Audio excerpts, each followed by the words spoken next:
हाँ काम ही पूजा है ये बोलो। हाँ काम ही पूजा लेकिन कर्म ही पूजा है। कौन सा कर्म? ये अपने बच्चों को पालना, माता पिता को पालना नहीं, ये तो पशु भी कर रहा है। निष्काम कर्म, पहले कर्म के सिद्धांत को समझिए। निष्काम कर्म, जब आप जरूरतमंद की सेवा करते हो, वो कर्म पूजा है, वो कर्म पूजा है।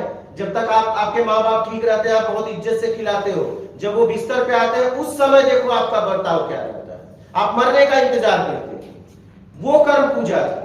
लेकिन वहां आप चूक जाते हो। जब तक वो सुरक्षित थे तब तक वो सम्मान के साथ, उनसे कुछ मिलता था, आप सम्मान के साथ उनका देखभाल करते थे। वो तो जिम्मेदारी है, कर्तव्य है, दायित्व है। अभी वो कर्म पूजा नहीं बना है। जब वो बिस्तर पे लेट जाए, क्या बिस्तर पे लेट जाए, वो उठ न पाए, मल मूत्र बिस्तर पे करो, और तब आप भक्ति की तरह, जैसे आप मंदिर में जाके एक भगवान की मूर्ति की सेवा करते हो, तब अगर माँ बाप का सेवा करते हो तो वो जाके कर्म पूजा बन जाएगा, और उसी समय तो आप धिक्कारते हो। समझिएगा बात।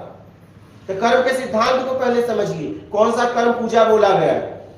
जब आप, क्योंकि वो माँ बाप जरूरतमंद हो गए, जब जरूरतमंद की सेवा करते हो वो कर्म पूजा है। ये अपने बच्चों को पालना बड़ा कर रहा है, ये तो कुत्ते बिल्ली भी करते हैं, आप कर रहे हो तो कोई बहुत बड़ी बात नहीं है। समझिएगा इस बात को, किस कर्म की बात हो रही है। निष्काम कर्म बोलिए, और निष्काम कर्म तभी हो पाएगा जब जरूरतमंद की सेवा करोगे। योग्य की सेवा करोगे तो निष्काम कर्म नहीं हो पाएगा। जहां जरूरत नहीं है वहां सेवा करोगे तो आपका हम खड़ा होगा। जरूरतमंद की सेवा करोगे तो वो निष्काम कर्म, और वो कर्म पूजा है, उससे आपका आत्मिक कल्याण।